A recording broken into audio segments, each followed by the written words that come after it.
Author Jacques Berlinerblau says modern-day atheists and religious conservatives alike are creating an all-or-nothing landscape for religion in the public square. And joining us now to discuss how a return to our secular roots can help create a balance between religious and non-religious values, we're joined in Washington, D.C. by Jacques Berlinerblau, author of How to Be Secular, A Call to Arms for Religious Freedom.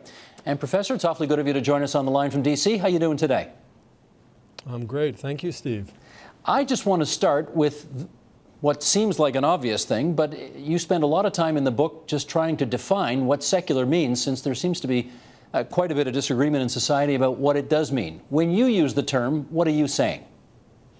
Yeah, I would say secular refers to a bunch of political philosophies, all of which are very concerned about relationships between church and state. They don't necessarily agree, these secular philosophies, what is the best way to moderate or to calibrate that relationship. But if you're a secular thinker, you look at relations between church and state, and you say to yourself, that has to be watched very, very carefully for the greater good. So those who say secularism equals godlessness, they've got it wrong. I think they have it wrong, though of late, in colloquial usage at least, things are starting to change. But I think if you look at the historical record and the roots of the secular idea, they clearly don't come from non-belief. Now, non-belief is a good thing, by the way, so there's no need to disparage non-belief. But I think the roots of secularism are actually quite distinct from the roots of atheism. And why do you think defining it just so and making sure we're all on the same page with that definition is so important? Right, because secularism and atheism, though they have a lot of common ground, are actually very, very different. They don't necessarily stand for the same things. To make it as simple as possible, secularism is a political idea. It's an idea, as I mentioned earlier, as to how government and religion ought best interact for the greater good of all in society. Atheism is generally a reflection on the non-existence of God and all of the ramifications that would accrue if that were to be correct. So secularism and atheism, while perhaps overlapping, are clearly not the same thing. They clearly don't have the same goals, right? But they do have moments where they have kind of common cause, if you will. If we look around the world a bit, obviously in France, secularism is seen as a wonderful thing. In your country, not so much. Why so much negativity around this word in the United States today? Yeah, it's really interesting. I think there are a couple of taproots of that. One is the consistent association with atheism. And I feel that the Christian right in the United States, these movements of conservative evangelical Protestants and traditionalist Catholics that reemerged in the early 70s, I think they did a very, very good job of mucking things up and of making two words that were actually quite distinct appear to be synonyms. So secularism came to stand for godlessness, and if you know American history, as we all do, you understand that behind godlessness in 20th century America lies communism. So atheism had a kind of major coming out, an inadvertent coming out at mid-century, and it came out under the rubric of being something seditious, something associated with the Red Menace. And I don't know if atheism truly ever recovered from the negative connotations that became associated with atheism. Then secularism sort of became associated with it as well, and this has been a very, very big problem for secular activists, the attempt to disarticulate or disentangle the two. Let me ask you about this group that I guess you describe in your book as the so-called new atheists, Richard Dawkins, Sam Harris, the late Christopher Hitchens. Are they, in your view, helping to revive secularism in the 21st century? You know, Steve, my views have kind of changed on this. They've done something in terms of atheism, not secularism. They've done something that atheism has never really been able to accomplish in the United States. They've galvanized a relatively large number of people. Of course, we might go over the numbers together. The numbers aren't particularly large relative to the whole population, but they have created a buzz, if you will, in the United States. And I don't think any previous movement in non-belief, and we first see these towards the end of the middle of the 1870s in the United States, I don't think any movement has been as successful in drawing attention to what it is that atheists believe and what upsets them as have the new atheists. There have been some failures as well, but I would reckon that as a significant success. So it is possible to be both religious and secular at the same time? Oh, absolutely. And this is perhaps where the new atheists aren't entirely helpful. They have arrogated to themselves the term secular, and many of them are secular. I believe some of them are not secular.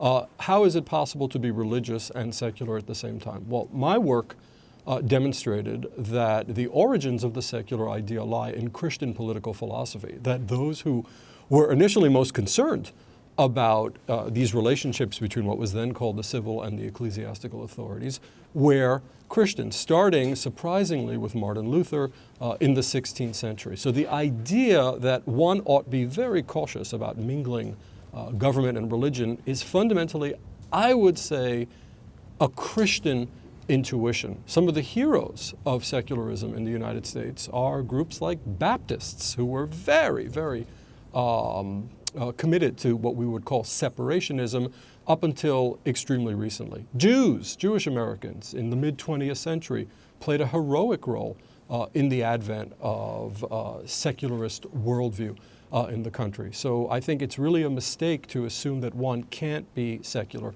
and religious. Well, we're coming to you from a city today, Toronto, which does have a fairly sizable Jewish population, and one hears this expression, him? Oh, he's a bagels on Sunday Jew. Does that kind of encapsulate some of the dynamic you're talking about here?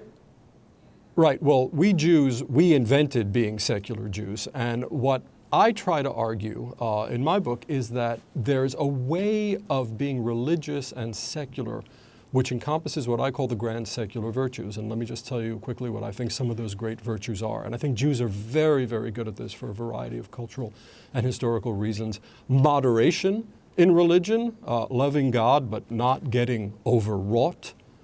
Toleration for others, major aspect of being, I think, a cultivated citizen in a modern liberal democracy. And also doubt. And I always feel that Judaism in particular, perhaps because of the very difficult history that Jews have had in Christendom, has always had healthy doses of self-doubt about the Jewish God and what he's capable of doing. This is sometimes known recently as post-Holocaust theology. So I feel once you're in the realm of doubt, moderation, toleration, no matter what you are, Jewish, evangelical, Mormon, traditionalist, Catholic, you're in the secular realm and you can be conscripted or dragooned into a secular movement. And yet, notwithstanding all of what you just said, you do quote John Locke in the book as saying, everyone is orthodox to himself. So help us understand how that fits into this context. Well, that's one, Locke had many great insights. That's one of the great pull quotes from his entire oeuvre. This idea that, let me try to rebuild that for you. What Locke is getting at is if you ask any religious person anywhere, at any point in 1689, which religion is the true religion, they're going to say, well, obviously it's my religion, and that other religion over there is false or a heresy, or interestingly, what they used to call it, atheism. You used to call any religion that you didn't disagree with a form of atheism. So when Locke says everyone is orthodox to himself, he has this cardinal insight about human nature, that it is the nature of religious belief, and it is the nature of believing in God, all right, to assume that the way you're doing it is the correct way. And I don't even think Locke had much of a difficulty with that psychological move. I think what Locke was saying is, well, you can't very well have a stable polity if all the different religious actors happen to believe that their way of doing things is the right thing, and those religious actors are empowered to control the mechanisms of government. So better to keep them out of the mechanism of government and to let them privately believe anything they want. Now, interestingly, groups like the secular Jews, groups like the liberal Catholics, groups like certain types of mainliners, I think have evolved to a point where they're self-critical and they evince doubt for their own beliefs. And I feel that's the ideal type of religious pose. I also like to look at atheists who are self-critical. Nothing makes me happier than the atheist who reads, maybe by accident, a religious text and says, you know, that's really, really interesting. I maintain my non-belief, but what I read in Augustine or what this Hasidic mystic mentioned in his text is really changing the way I think. So the ideal citizen for me is the one that can at least cast a little bit of doubt or at least question their most cherished convictions. Gotcha. Let me go on a bit of attack with you right here. And to do that, I want to read a couple of quotes, one from Sam Harris's book, The End of Faith, and then the next from Richard Dawkins' book, The God Delusion. Short quotes from each one, and then come out of those with a question. Here's Sam Harris. Religious moderates are, in large part, responsible for the religious conflicts in our world because their beliefs provide the context in which spiritual literalism and religious violence can never be adequately opposed. And then Dawkins says even mild and moderate religion helps to provide the climate of faith in which extremism flourishes. Now, those two quotes seem to fly in the face of what might be conventional wisdom, but I do want to get your view on whether you agree with what they've had to say. Right. There I completely disagree. Look, what's great about the New Atheists is the way they've drawn attention in particular to what they see, and I would concur with them, as a full-blown war on science in the public institutions of the United States. And that's where the New Atheist critique is very, very helpful. On the religious moderates, not only do I disagree, but I think they're flat out wrong. My own research in a previous book, which was called The Secular Bible, here's the subtitle, which is relevant, Why Non-Believers Must Take Religion Seriously, called attention to the fact that many of the most critical ways of thinking about the Bible itself were advanced by believers themselves. And these were religious moderates towards the end of the 19th century who started doubting this idea that the first 5 books of the Hebrew Bible were written by Moses and that the entire text was divinely inspired. So I feel that many of the great revolutions in thinking in terms of theology have come precisely from the back and forth, the tug of war between religious traditionalists and religious moderates. So I simply don't think it's true historically that religious moderates have been the enablers of the religious extremists. On the contrary, I think the religious moderates have often been running for their lives in fear of aforesaid extremists. So I categorically disagree with that claim on historical grounds. I also disagree with it, Steve, on political grounds, because as I look at the statistics for atheism in the United States, it keeps occurring to me that there are not many atheists, right? They're roughly, the most recent poll had them at about 2.4% of the population. There are actually more agnostics than atheists in the United States, but that's another interesting story. So insofar as there's so few atheists, how do things get done in liberal democracies? Well, coalitions. That's how we build political movements that last and can affect meaningful change. So I think it behooves atheists in the United States and perhaps in Canada as well to look for coalition partners. And the coalition partners are almost always the religious moderates who share so many political beliefs in common with most American atheists. So in some respects, worse than being wrong, they're actually alienating a group that you think ought to be part of their coalition? I think that aspect of the new atheist worldview has been politically, I don't want to say catastrophic, but it's been very, very unhelpful in terms of meaningful political change, which is what any political movement is about. So what I always remind some of my students at Georgetown University who might be new atheists, I ask them, well, do you want an issue or do you want a bill? That's an old Washington saying. I mean, do you want to debunk metaphysical claims made by religious folks, or do you want your lives in terms of reproductive freedoms, gay rights, our ability to teach evolution in public schools, right? What do you prefer? Would you rather get into a scrum about whether God exists and he's a sky god and whether the flying spaghetti monster is real, to use a very funny trope that flits around the web? Or do you want to really make a difference in your everyday life? Because it's unambiguously clear that over the past 30 years, something in the United States has changed in terms of the ability of those who are not religious traditionalists to live their lives as they see fit in public space. So let me give you a couple of options here, and you tell me which one you think, based on your experience and your reading of it, comes closer to the truth. Their project, the religious moderates that is A, ridding the world of religious extremism that creates violence, or B, ridding the world of God in general. Which comes closer? The project of the religious moderates, yes. You say. Or of the new atheists, I'm sorry. Forgive me, the new atheists. I'm a little confused. Yes, my okay. mistake there. Yes, the project of the new atheists. Which one comes closer? Well, in their rhetoric, they're very, very extreme. The new atheists that I know personally don't have a violent bone in their body, and I don't think there's anything about the world they want to live in which is anywhere near as intolerant as their oratory indicates.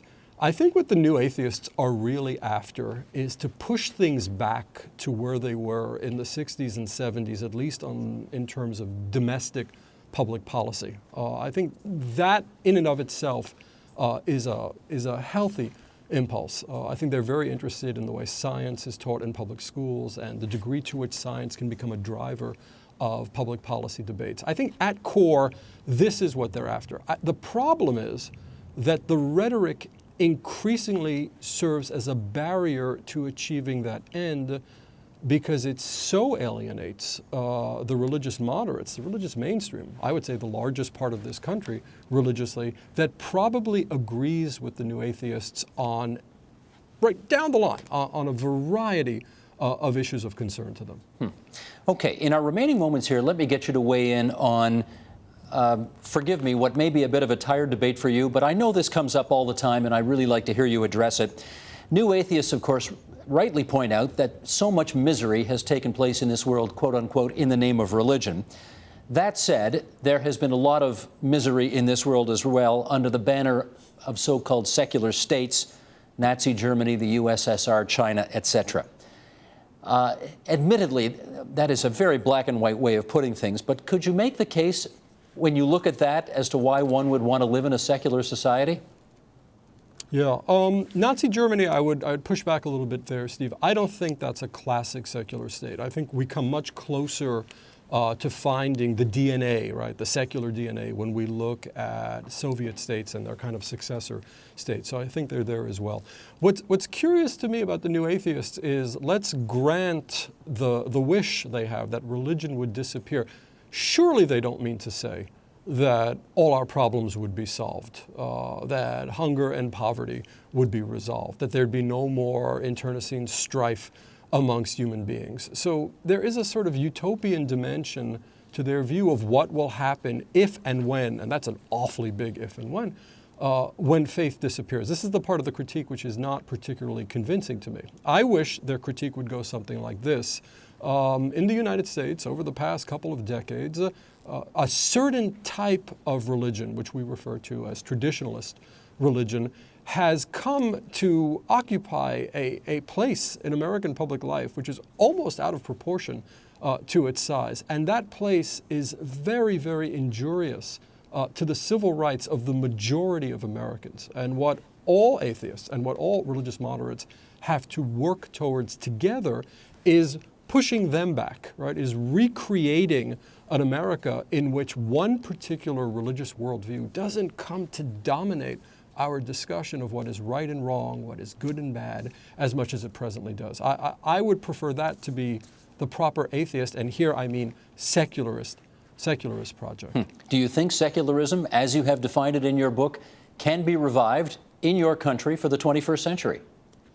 I'm very, very worried about this. I've got to be honest. I'm not an optimist. I'm a glass half full sort of a fella. I have significant concerns. I feel the pivot will occur when these religious moderates embrace it. And by religious moderates, I mean liberal Catholics, mainline Protestants, Reformed Jews. If I can, let me tell you just a quick story. When I was lecturing down in Texas, I met a woman, she was an evangelical Christian, who told me she was a secularist and an evangelical Christian, a Bible believer. And I said, that's great. Tell me why. And she said, well, I was assigned to Utah for work, and my daughter was in a public school in Utah, and she came home one day and she asked me about a theological issue which I'd never heard about before. So I asked my pastor and I said, what is that? And he said, well, that's Mormon theology. That has nothing to do with our theology. And she said, at that moment, I became a secularist. I became a secular evangelical. And I pressed her a little bit further and I said, why?